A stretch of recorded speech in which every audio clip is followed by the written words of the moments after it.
In this video, I go over tips and insights that are meant to give you an advantage in your game, including something that's greatly helped me in close quarter fights, how to know with high probability where an early hard shifting zone will end, and a question that is very important to ask yourself on holding a position, along with much more. Enjoy. All right, so we're coming in on the drop. This time it's going across the map. It's cutting in half this way.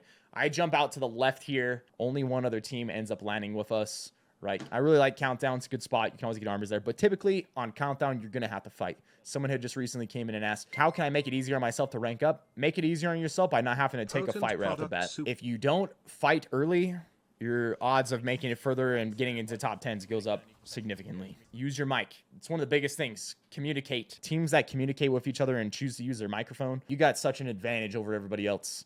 So what did we notice? This team's going down. They're going to land at this button, and then they screwed up. They didn't land the two, so now they have to slide down. We already got some cracks, right? I'm pushing up and putting pressure on this. And my boy's right there with me. Our boy here on the left, he's already doing this as well. So we get some good damage on Caustic. The Octane ends up behind us. We get the knock here. Going to keep the pressure on him.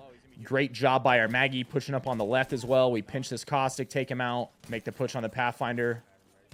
Get the kill.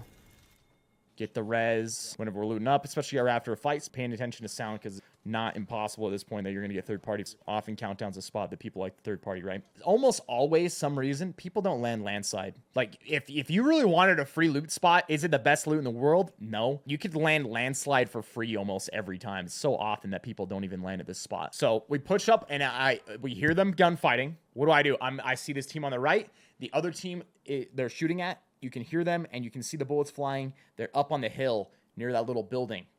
So what do we not want to do right here? We don't want to push out and engage. We're going to put ourselves in between two teams. You never want to do that, right? They end up spotting our team. The team on the right makes a crazy decision. It's like, we're going to full send. You know, they got a crack on me. They got a crack on the Maggie. They're probably calling out, yo, we've hurt these guys, right? What ends up happening, though, one of our dudes, it looks like the Mirage here, ends up hitting a good nade. And he calls out, hey, I knocked one. If he didn't call it out right here, I didn't notice that he had one knocked. But as soon as he calls it out, then I'm like, okay, we have a 2v2, so we can actually turn this. We got this. I'm going to res right here. On you as well. And we damage this guy. We got a knock here as well. So even though they chose to push us, they used some good grenades, our teammates, and we did a ton of damage to them. We got a lot of damage off the start. And what a big mistake did this team make? It's pretty obvious. Yep, they put themselves in a pinch. They're over here on the right. They push us. They had the team behind them, so I'm sure what happened, part of the reason that we killed these guys so fast here and had this swap up, is that the whole time they're pushing there, they had to have been getting shot in the back by the other team. The other team was surely shooting them in the back, so they put themselves in the middle of two squads. If you find yourself in that position, you need to get out of that position as fast as possible. Portal out with Wraith. If you figure out a little spot you can disengage from, disengage. You never want to be the team that's in the pinch. Now, this team pushes up super hard. What happens here? This guy, I can see him pushing on our friend, so I try to do some damage to him, and on top of that, they ulti here. It did more to their team than ours with how they position this. Even though the Bangalore ult is not going to hurt them, it slows them and stuns them still. I knew he was low. I started pushing up. The Horizon's freaking out too because the Horizon's super slowed, and so I was able to push in and kill these guys. They ran right through their own ulti. They probably should not have ulted there. It would have worked out better for them. Little tip for anybody. You have SMGs, and this works even with some of the ARs. The flatline's still pretty good at this. Get more used to using hip fire in close range. Hip fire in Apex, especially with SMGs, even like the handguns, wingman, all sorts of stuff. Super good in close range. You don't need to ADS that often in close. This is definitely the case. If you're keyboard and mouse, obviously it works on controller as well. Controller, you can get away with ADSing a little bit more in close range because you got aim assist. So if you're a mouse keyboard player, more often in close range, rely on your hip fire. And on top of that, you're moving faster. Your own movement is faster as well. There was only one left on this team. No, it's the Pathfinder. So see the Pathfinder running away here. I try to do some damage to him, and then he ends up dying to their squad. Also, great communication by our teammate earlier on. Calls out, hey, there's another team here. The thing I realized at this moment, we're on the edge of the zone, and it's the big edge. Everybody's getting funneled right now from the zone here. Whenever you're on that side, tons of teams are going to show up. So this team that just showed up behind us, they're just going to be the first team. There's surely going to be more coming. And so this is one of those situations where this doesn't take a whole lot of skill. It's get to the center of the zone or get to zone earlier than other teams. It's as simple as that. What did I say? Hey, let's just leave. We don't have to take this fight. We don't have to stay here. Let's just dip. Also, when I'm moving up, we noticed a res over at tree. So I know there's a team at tree. At this point, what am I thinking about? We're in zone. We're not having to fight right now. I'm thinking, what is the best possible position we can play? So here's the map. This is what I'm looking at. I know there's a team at tree. I don't want to go and have to fight them for their position. Maybe if your squad's really good, you can make that play. If you know, like, we're just way better than these guys, we can kill them within 10 seconds.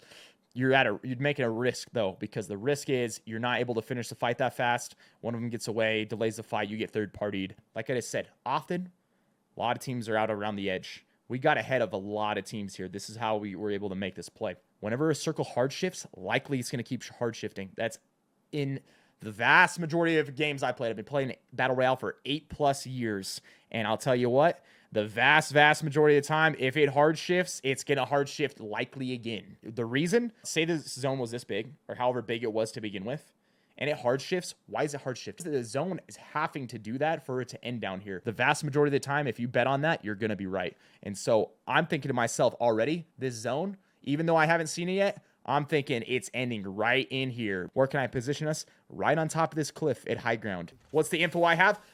Look at the cliff. It's right in the background right there. That's where I want to play. We're not getting shot from it. Likely, no one's there right now.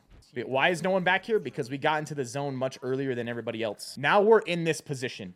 When you get to a position you're wanting to hold, the question you should ask yourself is, where is our position weakest to? If I was someone trying to take this position from me, where would I want to attack us from? There's 2 different points that you could do that from. That would be a good way to attack this position. What are those 2 points behind where we came from? This angle right here that I'm looking at right now, I'm thinking to myself, this is probably the #1 weakest spot to this position. Why?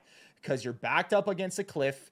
They can get position here. They can use these rocks as cover, right? So they have cover, and they're going to shoot you and force you back, and then you're going to get shot from the cliffside from all the teams behind you. Next spot. Where's the next spot? It's not left. Left isn't nearly as bad, because the thing about left, we can play the rocks and have cover and shoot them. If they come up from this left side, we can use this rock I'm positioned against and shoot them the whole time. Constant pressure on them, and they have to run through an open field, so the left side's not that good of a spot to take this from. Yes! Grove nailed it.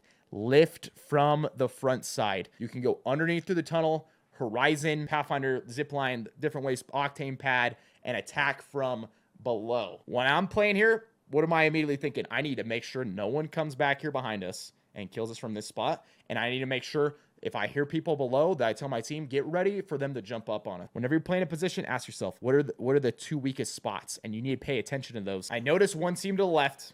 And like I said, I'm not super worried about these guys unless I see them start moving around the rocks. And you can see the whole time, why was I watching this? Because if I see anyone right here, immediately I'm thinking to myself, we're going to have to kill them. Immediately I'm going to have to say, team, well, you got to kill these guys right now. Boom. What just happened? Right there. Did you hear that? Explosion, grenade. Where did it come from? I immediately identify where did the sound come from. Look that direction. Open the map. Right? It happened right over here. So what do I know? There's people fighting here right now. So what's going to end up happening?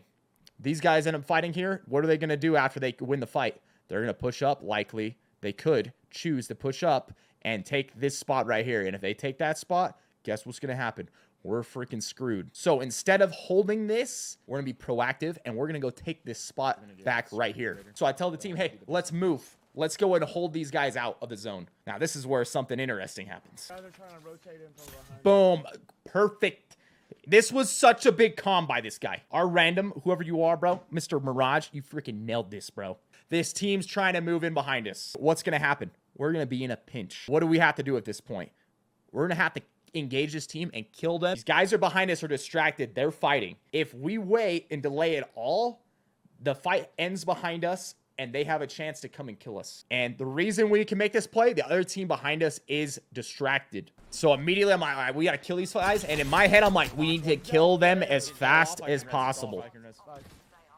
We get the res. We get the kill, the knock on ballistic. Notice, boom, immediately I'm listening to sound. Hear the lifeline res go off. So it's like, okay, I need to continue putting pressure on this to get this re-knock here. Have to fight the lifeline, re-knock the ballistic. 2 down. One left. Just, Yo, shoot this lifeline. Shoot this with me. Lifeline 1. I'm moving. the We lifeline end up splash. getting a re-knock, and I'm trying to kill this lifeline ASAP. We're not healing. We're not doing any of that. We need to get rid of this team. Swapping. All right, Fucking heal love up, them, bro. and It's then we need to overtaking kill these guys everything. behind us. I'm thinking this team likely is going to end up pushing us. Instead, though, and they chose to move down below and take the low ground. They went underneath. They're underneath. Did they? And our other teammate communicates. He hears them underneath. I'm just gonna make sure that no one comes out of this last building. Then I'm But I gonna still re- want to make sure, like, maybe there's a rat back We here, do anything. not care at all We that do they not move want a team to shoot us in the back at this point. And now we have the strongest position in the zone because we were proactive. We got up here early. And then from this point, all we got to do is just not mess up. The next question I asked myself, how can we possibly lose right here? We have the best position in the game. There's really only two things that are going to be the likely thing that we could lose. If a team jumps on us or we mess up for some reason and jump off, right? So I tell the team, hey, we just hold this. We're about to win this. Just don't jump off. Communicate it to them. Because, you know, it might seem obvious. They get a crack. We get someone low. People are like, oh, I want to get that kill, right? And in the heat of the moment, they can forget that. Remind your team, guys, fellas, all we got to do is stay on this cliff. Don't jump off for any reason. What ends up happening, though? One of them makes a little bit of a mistake. Everybody's done it. Enemy of my enemy is my friend. I don't have to kill the whole lobby at this point. We don't have to kill the whole lobby. We can let them all kill each other. Where's the point in this circle that I need to stand to be able to stay on this cliff the longest is right on this, right? So our boy accidentally slips off, and I'm staying up here until the very end, until I absolutely have to move, right? Then I jump off, jump down, and we end up killing the final guys right here, right? GG, easy game. I thought I up whenever I fell down, bro. Not even gonna lie. GG, fellas. Yep, often high ground wins games.